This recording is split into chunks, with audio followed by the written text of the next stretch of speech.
11 plus une astuce pour ne pas jeter son sapin après Noël. C'est ce qu'on va voir tout de suite dans cette vidéo. Bonjour, si vous n'êtes pas encore abonné, je vous invite à le faire tout de suite. Vous cliquez sur la petite cloche et vous recevrez les notifications. Et puis toujours en description, l'ensemble des informations. Qu'est-ce qu'on va voir aujourd'hui? Et oui, les fêtes sont finies, le sapin, il se ternit un petit peu, il a les branches qui se cassent un petit peu la figure. C'est le moment de le démonter, malheureusement, jusqu'à l'année prochaine. Mais qu'est-ce qu'on peut en faire? Est-ce qu'il faut vraiment toujours le jeter? On va voir en 11 plus une astuce, et vous allez voir la 12e astuce, la 11 plus 1e, elle est vraiment originale et particulière. Je l'ai découvert en travaillant pour préparer cette vidéo. Donc je vous invite à rester jusqu'à la fin pour bien vérifier qu'est-ce que vous pourriez faire avec votre sapin. Première astuce, elle est toute simple. Vous achetez un sapin en motte, c'est le replanter. Tout simplement, replanter votre sapin. Par contre, si vous avez un sapin coupé, on va voir dans cette vidéo toutes les solutions possibles, mais dans tous les cas, commencez par une chose, les nettoyer. Vous enlevez tous les éléments polluants, les guirlandes bien sûr, les décorations, tout ce qu'il pourrait y avoir et qui pourrait abîmer, le fil de fer, la ficelle, enfin tout ce qui pourrait ne pas être naturel et gêner pour le recyclage de votre sapin.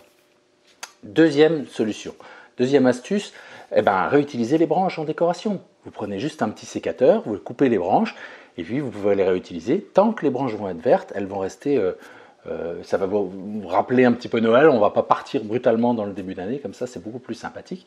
Et puis ça permet de pouvoir faire plein d'astuces, de décoration, de l'assembler avec des fleurs, de faire des compositions. Vous pouvez couper le bois aussi pour l'utiliser pour faire de décorations. Bref, de la décoration fait maison.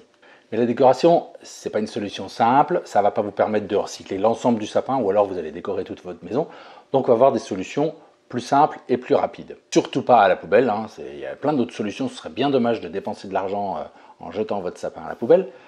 L'astuce numéro 3, soit vous le déposez en point de dépôt si vous ne voulez rien faire, soit vous le déposez en déchetterie tout simplement. C'est ce que vos collectivités vous invitent à faire régulièrement, pourquoi pas le faire tout simplement. Dans les deux cas, ils seront soit broyés pour faire du paillage pour les espaces verts, soit broyés pour faire du compost qui va être recyclé avec d'autres matières moins sèches, moins acides pour que, comme dans le compost, il faut une alimentation équilibrée. Pour qu'on puisse équilibrer, on ne fait pas du compost que de sapin. Quatrième astuce, compostez vous-même tout simplement. Est-ce qu'on peut composter le sapin de Noël? Oui, on peut parfaitement composter le sapin de Noël à quelques petites conditions. C'est que bien sûr le tronc ou les plus grosses branches, si c'est un grand sapin, vous aurez peut-être du mal à les composter. Donc vous prenez avec votre sécateur et vous coupez tout simplement. L'astuce pratique, c'est que toutes ces petites branches-là, vous les passez sous la tondeuse, ça va vous réduire tout ça en poussière. Et puis vous pouvez en répartir dans votre composteur, mais pas tout d'un coup. Petit à petit, à chaque fois que vous apportez des épluchures, apportez un petit peu de reste du sapin pour pouvoir améliorer l'aération du composteur et puis permettre la dégradation et ramener tous ces nutriments dans votre jardin. Donc si vous compostez chez vous, des petites quantités et des petits morceaux, il vaut mieux diviser pour mieux composter. Donc on vient de voir la solution pour le compostage, mais il y a d'autres astuces. Astuce numéro 5. Le bois de chauffage, oui, tout simplement, vous le coupez en morceaux si vous avez une cheminée, si vous avez un fourneau, et puis vous le pouvez, ou une cuisinière dans les régions où on chauffe au bois, et vous pouvez tout simplement vous chauffer avec votre sapin. Solution numéro 6, et ça, ne me dites pas que si vous avez un jardin, vous n'avez pas un barbecue, c'est l'utiliser pour du barbecue. Il n'y a pas meilleur allume-feu. Plutôt que d'acheter des allume-feu chimiques, là, où vous craquez une allumette dessus et puis ça brûle tout, les branches de sapin bien sèches, ça part tout seul grâce à la résine qui est à l'intérieur et qui brûle vraiment, vraiment très bien. Mais le plus pratique, c'est l'astuce numéro 7.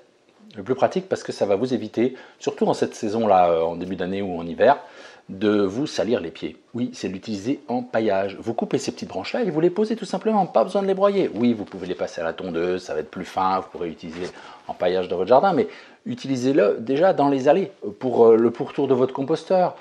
Il fait un petit peu humide, il y a plu, il y a neigé, on n'a pas envie d'aller mettre les pieds au composteur parce qu'on a de la boue plein les pieds. La couverture de toutes ces branches de sapin, coupée finement pour que ce soit esthétique aussi, va forcément vous simplifier la vie. Alors l'astuce numéro 8, c'est une astuce très rapide, c'est le plus simple. Vous prenez votre sapin et vous le glissez dans une haie sèche. Vous ne savez pas ce que c'est qu'une haie sèche, je vous ai fait une petite vidéo qui vous explique tout ça. Retournez sur la chaîne, vous allez la trouver. Si vous n'avez pas de broyeur, pas de tondeuse, vous avez tout simplement la possibilité de couper avec un sécateur les plus grosses branches, pour que ce ne soit pas un tronc, vous coupez au ras du tronc, ça vous fait quelques branches et le tronc. et vous posez ça directement dans votre sèche.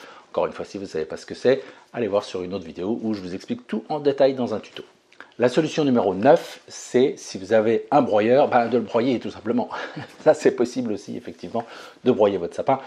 C'est ce que font les collectivités quand elles l'ont en masse. Et l'intérêt du broyeur, c'est de pouvoir mélanger le plus gros, le plus petit. Mais bien souvent, les broyeurs qu'on a à la maison ne vous permettront pas de passer le tronc de toute façon. Le tronc, vous pouvez l'utiliser dans votre sèche comme un piquet, coupé en quelques morceaux pour faire du bois de chauffage, ou tout simplement empiler esthétiquement dans le jardin. Ça fera une cache à insectes tout à fait intéressante et favorisant la biodiversité.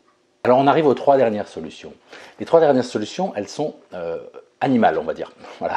La solution numéro 10. La solution numéro 10, c'est quelque chose auquel on ne pense pas. C'est vous utilisez votre sapin à l'intérieur, vous le sortez toutes les décorations, vous le posez dehors et vous le redécorez. Et oui, vous le redécorez. Pourquoi? Vous le redécorez avec des boules de graisse, avec des morceaux de fruits, avec tout ce qui peut intéresser les oiseaux. Ça fait un super perchoir à oiseaux. Alors il va finir par sécher, hein. Qui garde ses épines ou ses aiguilles, ou qui ne les garde pas, c'est pas un problème. Ça va faire un perchoir à oiseaux. Si vous le posez à côté d'un nichoir déjà existant, ça va faire un coupe-vent, ça va faire une protection parce que les chats n'aiment pas aller dans le sapin, alors que l'oiseau va pouvoir y aller. Vous pouvez y mettre des petites boules de graisse, comme je disais tout à l'heure, qui vont refaire la décoration de Noël pour les oiseaux, tout simplement.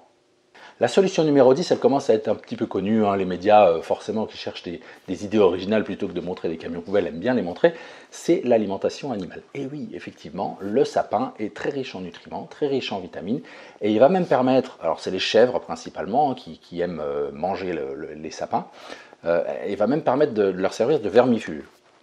Il y a différents éleveurs de chèvres qui proposent ces solutions-là un peu partout en France.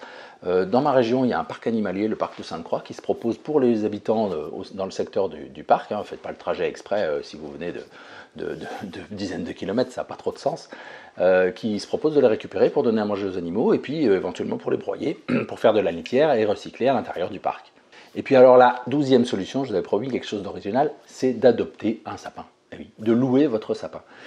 C'est une pépinière de Bretagne qui a importé ça en France, ça vient d'Allemagne, en tout cas c'est un concept qu'ils avaient découvert en Allemagne, où tout simplement vous achetez votre sapin une fois à Noël, et puis quand vous avez fini de l'utiliser, tout simplement, au lieu de le jeter, ils vous le fournissent dans un pot, vous le ramenez à la pépiniériste va le remettre en terre, jusqu'à l'année suivante, c'est votre sapin, vous lui donnez un petit nom, il a une petite étiquette, vous revenez l'année suivante chercher votre sapin pour, je crois que c'est 12 € qu'ils demandent, enfin bon, c'est 1 € par mois, c'est plutôt symbolique, pour l'entretien toute l'année de votre sapin que vous récupérez, qui vous remettent dans un pot, qui reconditionne, qui vous redonne, et ainsi de suite, année après. Alors, il va finir par grandir le sapin, mais c'est un sapin qui reste vivant, que vous pouvez toujours replanter à la suite, et si vous en prenez un petit peu soin pendant Noël, je pense que ça peut être une super solution pour arrêter de couper tous ces sapins. Voilà, c'était les 11 plus une astuce pour utiliser votre sapin sans le jeter à la poubelle juste après Noël.